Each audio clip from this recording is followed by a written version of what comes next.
Class 11-এর 11টা মেয়ে আর class 12-এর 11টা ছেলে picnic করতে যাবে। চিঠি আফসোস, মেসেঞ্জার পার্কে যাবে, বেতাডরি যাবে, চলে যাবে ছেলে মেয়েরা পিকনিক করতে লালবাগ মতিঝিল পার্কে। লজ্জার কথা শোনাচ্ছি, কষ্ট লাগছে বলতে, আফসোস জাতি সব জানে, তারপরেও এই সমস্ত গুনাহতে 16 আনা লিপ্ত। পিকনিক করা, বনভোজন করা, কুশিরে করা, ভালো করে শুনুন, 10টা বন্ধু 5টা বন্ধু মিলে মন চাইছে যে একদিন ভালো মন্দ তৈরি করে খাবো, খাও না, ইসলাম অনুমতি আছে, নেই তা না, নিঃসন্দেহ অনুমতি আছে। তোমাকে পুষ মাসই খেতে হবে, 1 জানুয়ারিতে খেতে হবে, এটাকে শিখেছে। হুজুর একটু শীতের সময় ভরি ভুজি ভালো লাগে, একটু খাবার দাবার খেতে তৃপ্তি হয়, তাই আমি ডেটটা মেনে নিলাম। কিন্তু তোমাকে ওই খাবার খাওয়ার জন্য ডিজি ভাড়া করতে হবে, এটাকে শিখেছি। আচ্ছা হুজুর, কোন একটা দুষ্ট ছেলে সুইচে চিপন দিয়ে দিচ্ছে, আমরা ওরকম গান বাজনা ভালোবাসি না হুজুর, টিপন দিয়েছে চলছিল, আমরা ওদিকে খেয়ালও করিনি, মেনে নিলাম কিছুক্ষণের জন্য, যদিও না যাই। তোমাকে ওই মাজাটা দিলে ডান্স করতে কে বলেছে?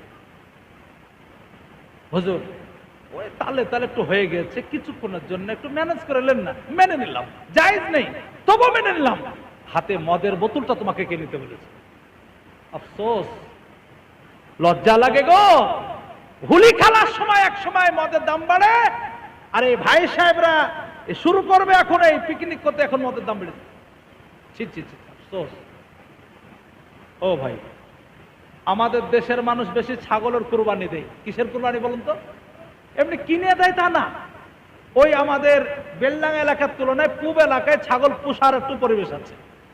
একটা খাসি আগামী বছর কুরবানি হবে, আর তার পরের বছর কুরবানি দেওয়ার জন্য এই কুরবানির 1-2 মাস আগে বিয়ে হবে, আর একটা বাচ্চা রেখে দিই। ঠিক না ভুল বললাম বলুন? এখন কুরবানির দিন যেটা আগেকার মানে কি বড় খাসি 20 কিলো 25 কিলো ওজনের, সেই খাসিটার জন্য আমাদের দেশের মানুষ পিঠে করে, কেউ ক্ষীর রান্না করে, কেউ কাঁঠালের পাতা, কেউ গম, কেউ চাল, মানে ভালো মন্দ একটু খেতে দেয়। ঠিক না ভুল বলছি বলো?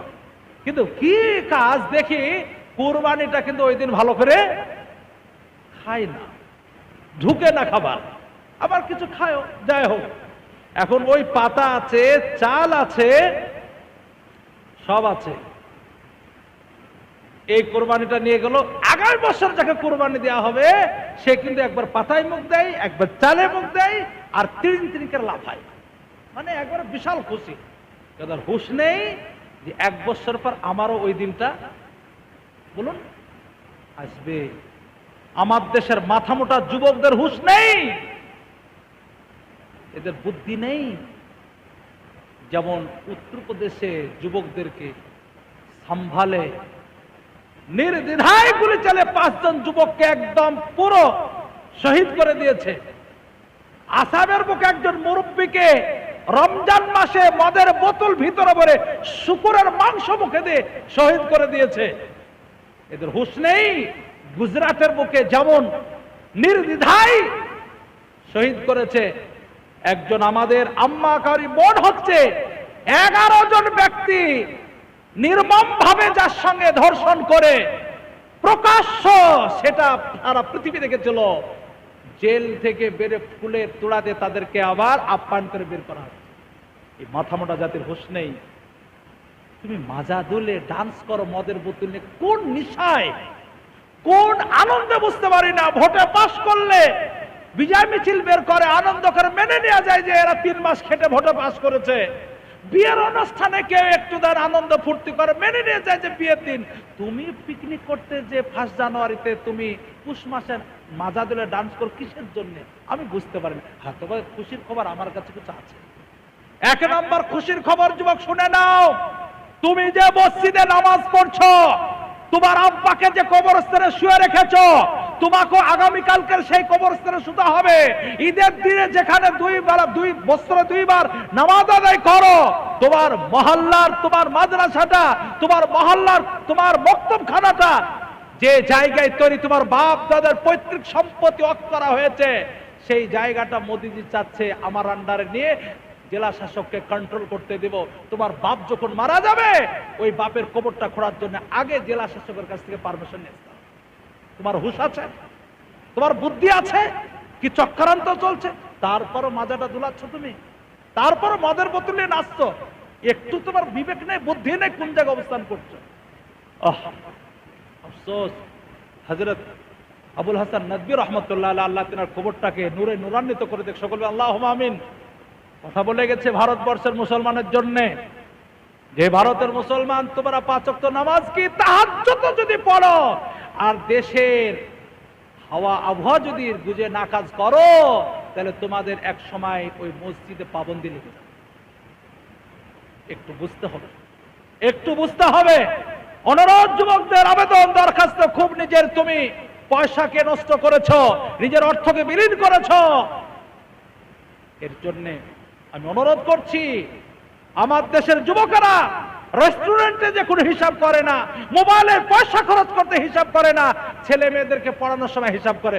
এত আপনার নার্সারি স্কুলে ফিস, এত টাকা বইয়ের দাম নিচ্ছেন, কিন্তু যখন বেটা পিৎজা খেতে যায়, যখন বার্গার খেতে যায়, যখন সে মানে কি এগরোল খায়, যখন বিরিয়ানির প্লেট, তখন দাম জিজ্ঞেস করে না। কিন্তু ছেলে মেয়েদের শিক্ষার জন্য অনেক এদের জিজ্ঞাসা করতে হবে। অনুরোধ, আবেদন, দরখাস্ত। লজ্জার কথা বলি, কষ্টের কথা বলছি, প্রকাশ্য বলার জিনিস নয়, তবে বলছি। বেলডাঙ্গায় যে সমস্যাটা দেখা দিয়েছিল আপনারা অনেকে শুনেছেন, সমস্যাটা যে দেখা দিয়েছিল তার মাস্টারমাইন্ড সেও কিন্তু ধরা পড়েছে। আমরা তখনই শুনেছি ধরা পড়েছে, কিন্তু প্রকাশ সেই মুহূর্তে তো করলে করা যাবে না। মাজিদ খান বলে একজন অ্যাডিশনাল এসপি, উনি বলছেন কাশ্মীরে বাড়ি, ফর্সামত, একদম খুবই সুন্দর, দেখতে সুন্দর। আমরা সেই পরের দিন একবার এসপির সঙ্গে 8 ঘন্টা বৈঠক, তারপরে ডিএম এর সঙ্গে ওনার সঙ্গে প্রায় 8 ঘন্টা বৈঠক। उन्हें पर्सनल बोलते मौलाना लोगों को समझाइए, सीरत के बहुत जलसे आप लोग करते हैं और खत्म नबूवत पर बहुत बातें रखते हैं और नमाज पर भी बहुत बातें रखते हैं। बिल्कुल रखना चाहिए, एक तो इस्लाम की बुनियाद है, लेकिन उससे अहम बुनियाद है तालीम, शिक्षा। बच्चों को सिखाइए। बेलडंगा में बहुत क्या है, माल है, यहाँ के बच्चे के बहुत ताकत है, बहुत इनके अंदर पावर है, सब ठीक है, लेकिन इल्म के बगैर आगे नहीं बढ़ सकता। बोलছে কাশ্মীরের মুসলমানদেরও ভালো পাওয়ার, ওরাও সংখ্যাগরিষ্ঠ, সব ঠিক, কিন্তু সব সাইজ করে দিচ্ছিল শিক্ষার মাধ্যম দিয়ে গেতে হবে। बेलडंगा में 50 आईपीएस बनाइए, अगर ना बनाएंगे तो बहुत ही तुमको नुकसान का सामना करना पड़ेगा।